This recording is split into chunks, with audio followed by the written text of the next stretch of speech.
নমস্কাৰ বন্ধুসকল, মই অঞ্জলি আৰু মই আপোনালোকক পুনৰবাৰ স্বাগতম জনাইছোঁ মোৰ চেনেলটোলৈ। আজি মই আপোনালোকৰ কাৰণে লৈ আহিছোঁ এটা ফিছ ৰেচিপি।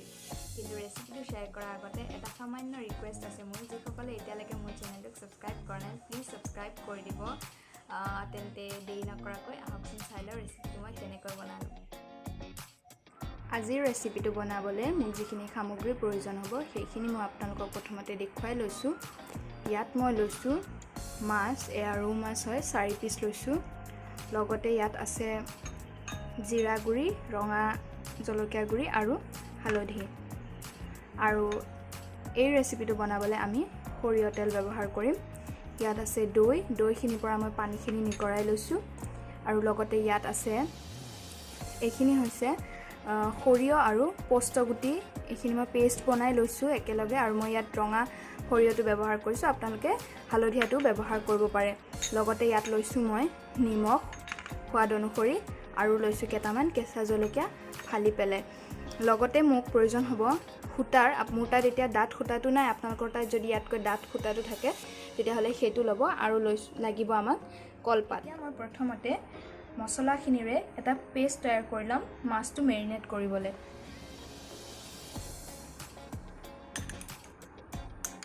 চৰিয়াটোত মই এতিয়া সৰিয়হ আৰু পোস্ত বটাখিনি দি দিছোঁ। আৰু তাৰপিছত দি দিম দৈখিনি।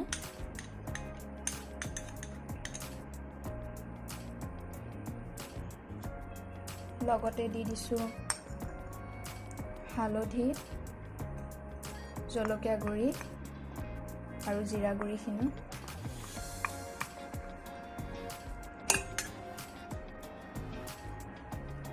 আৰু ইয়াত সৰিয়হ তেলখিনি দি দিছোঁ। ৰেচিপিটো বনাবলৈ কোনো ধৰণৰ পানী ব্যৱহাৰ কৰিব নালাগে, ইয়াত গোটেইখিনি মিঠাতেলেৰেই হ'ব। এইখিনি মিহলাই লৈছোঁ। এতিয়া মই ইয়াত দি দিছোঁ সোৱাদ অনুসৰি নিমখ।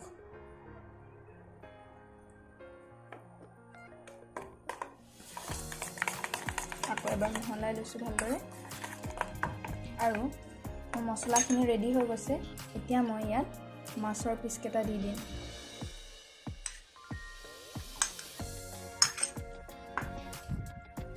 আৰু মাছৰ পিচকেইটা মছলাৰে ভালদৰে কোট কৰি ল'ব লাগিব।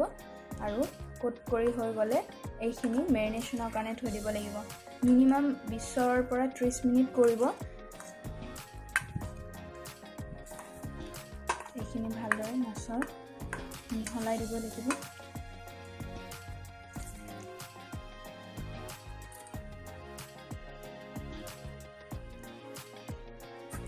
এনেকৈ মই এতিয়া মাছখিনি 20 মিনিটৰ কাৰণে মেৰিনেট হ'বলৈ থৈ দিম।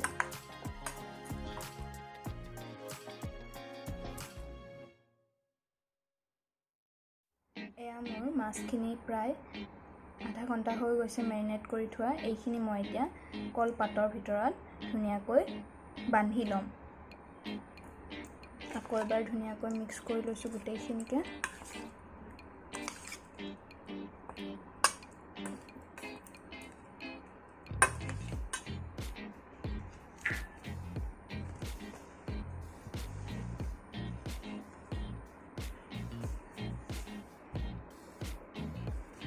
এনেকৈ কলপাত এটা লৈ তাত প্ৰথমতে অকণমান মছলাৰে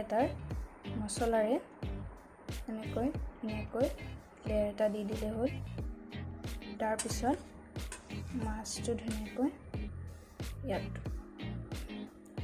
দি পেলাই ওপৰত আকৌ মছলাৰে ধুনীয়াকৈ ঢাকি দি ইয়াত মই কেঁচা জলকীয়া এটা দিছোঁ। এইটো অপশ্যনেল হয়, একচুৱেলি কেঁচা জলকীয়াটো দিলে ইয়াৰ ফ্লেভাৰটো বহুত ধুনীয়া হয়, সেইকাৰণে মই ব্যৱহাৰ কৰিছোঁ। এতিয়া মই এইখিনি ফ'ল্ড কৰি ল'ম।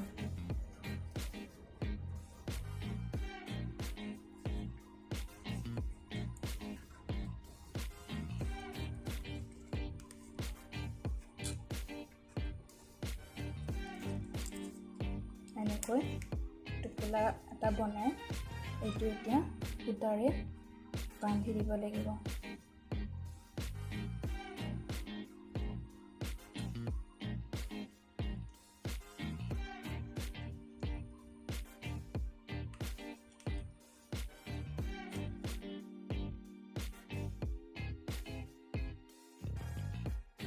মই ইয়াত কেৰাহীটো গৰম কৰি অকণমান মিঠাতেল দি দিছোঁ।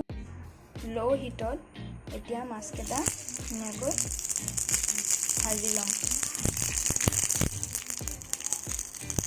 মই এবাৰত দুটাকৈ দি পেলাই ধুনীয়াকৈ ভাজি ল'ম আৰু এইখিনি ধুনীয়াকৈ এতিয়া ঢাকি দিম আৰু ঢাকি দি ধুনীয়াকৈ এইখিনি সিজাই ল'ম। এইখিনি মোৰ এতিয়া হৈ গৈছে, এইখিনি প্ৰায় 15 পৰা 20 মিনিট হৈ গ'ল। মই এইখিনি সিজাই লৈছোঁ ধুনীয়াকৈ। এতিয়া এইখিনি মই প্লেট এখনত উলিয়াই ল'ম আৰু এয়া ৰেডি হৈ গ'ল আমাৰ কলপাতত দিয়া মাছ। এতিয়া মই আপোনালোকক এইটো এটা কাটি পেলাই দেখুৱাই আছোঁ ভিতৰত কেনেকুৱা হৈছে।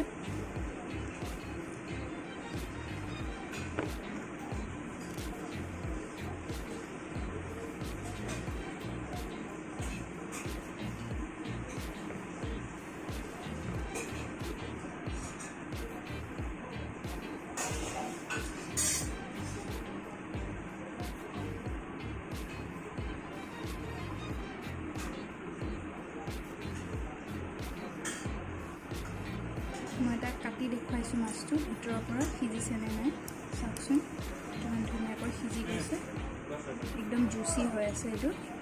চ' এয়া একদম ৰেডি হৈ গৈছে ছাৰ্ভ কৰিবলৈ। ৰেচিপিটো যদি ভাল লাগিছে প্লিজ লাইক এণ্ড শ্বেয়াৰ কৰিব আৰু লগতে ট্ৰাই কৰি চাই মোক কমেণ্ট বক্সত জনাবলৈ নাপাহৰিব। তেন্তে আজিলৈ আহিছোঁ, ধন্যবাদ। পুনৰবাৰ লগ পাম এটা নতুন ৰেচিপি ভিডিঅ'ৰ সৈতে।